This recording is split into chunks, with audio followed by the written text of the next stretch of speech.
Red Bull is not as dominant this season as they were the last, and while part of that is because the other teams improved a lot, the 2024 upgrades which the Milton Keynes squad brought so far are not turning out as expected.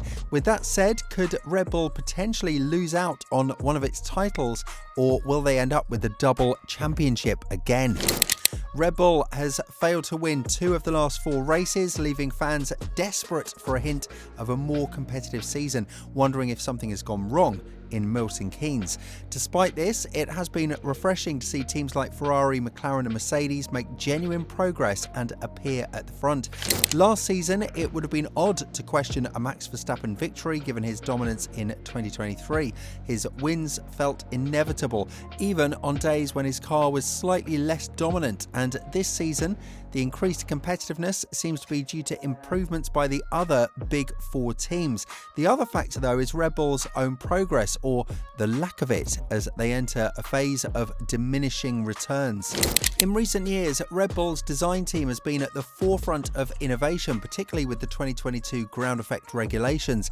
Adrian Newey's experience with early ground effect cars under Harvey Postlethwaite at Fittipaldi was crucial. He helped develop a suspension package that allowed Red Bull's RB18 to run low without the porpoising issues that affected other teams. Initially hindered by weight, Red Bull's car shed pounds and won 10 of the last 11 races in 2022. Their dominance continued in 2023, with only Carlos Sainz's win in Singapore preventing a clean sweep. The Marina Bay circuit revealed a vulnerability. Red Bull struggled with curb riding and short radius corners. Although this weakness was hinted at in Monaco, no team could fully exploit it last year, and Aston Martin was unprepared despite its surprising competitiveness. This year tells a different story. Red Bull's dominance failed in Melbourne. Despite Verstappen's brake issue retirement, Ferrari and Sainz likely would have won head-to-head. McLaren nearly won at Imola, Leclerc triumphed in Monaco, and under different circumstances, Norris or George Russell might have won in Montreal. The last few races have been quite difficult, but not only just difficult, too many problems as well throughout the whole weekend, Verstappen explained post-victory in Canada.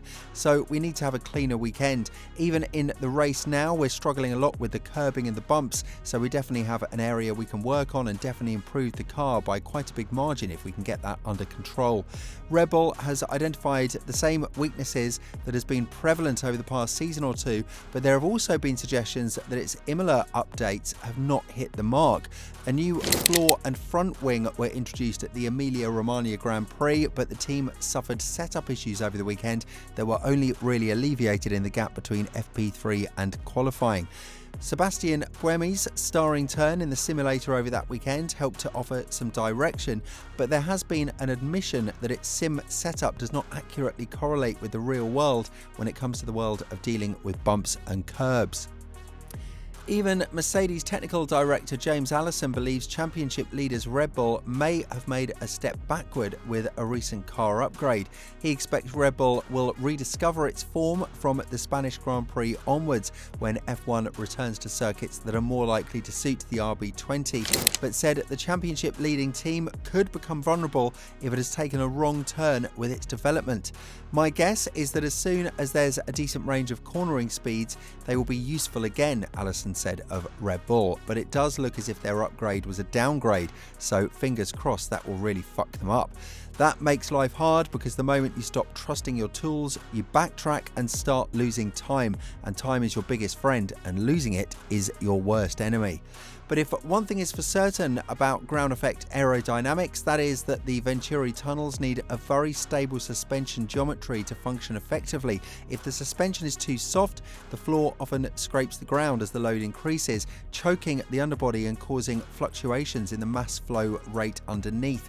Incorrect damping can result in a sine wave-like pattern in downforce as the car's sprung mass bounces up and down.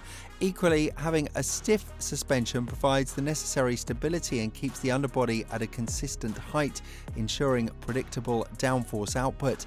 However, this rigidity struggles with larger bumps or curbs on the circuit. It leads to a coupling effect with the unsprung mass, i.e. the tyres and wheel hubs, which unloads the tyre and reduces grip. In low-speed, short radius corners, Red Bull experiences more instability, negatively impacting overall lap time. That aligns with Verstappen's in-race comment that the suspension felt like it was locking. Not literally, but the sprung mass seemed to shadow the wheel's movement over the curbs. Ultimately, he chose to avoid the curbs entirely to escape the jarring impacts. Fixing this issue is more complicated than just using softer springs, as that would diminish Red Bull's performance in high-speed corners, which is their greatest strength. A compromise, though, is rarely acceptable for such a competitive team. Designers often want to maintain both high performance and stability.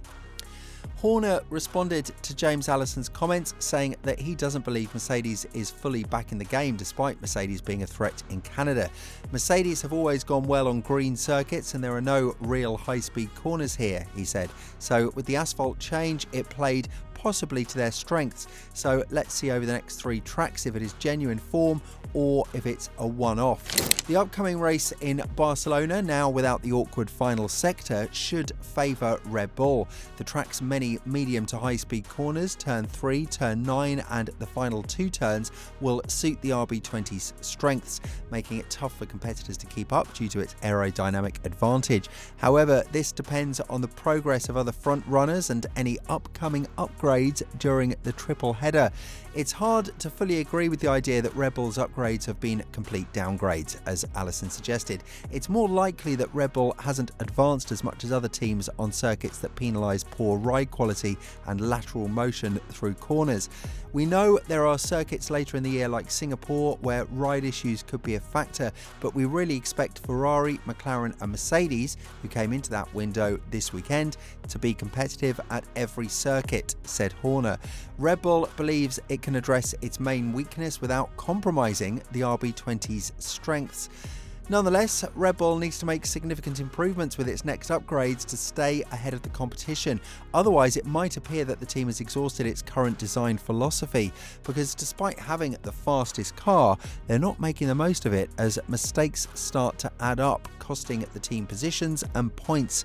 It seems that they became maybe overconfident, believing no one could catch up to them. Now, other teams are within 0.5 to 1 second of Red Bull. Driver skills and strategy are putting these competitors ahead in both qualifying and the race. If teams can close the gap to Red Bull to within 0.2 to 0.3 seconds, a difference that can be easily overcome by driving skill, Max and Red Bull might struggle to secure podiums, let alone wins.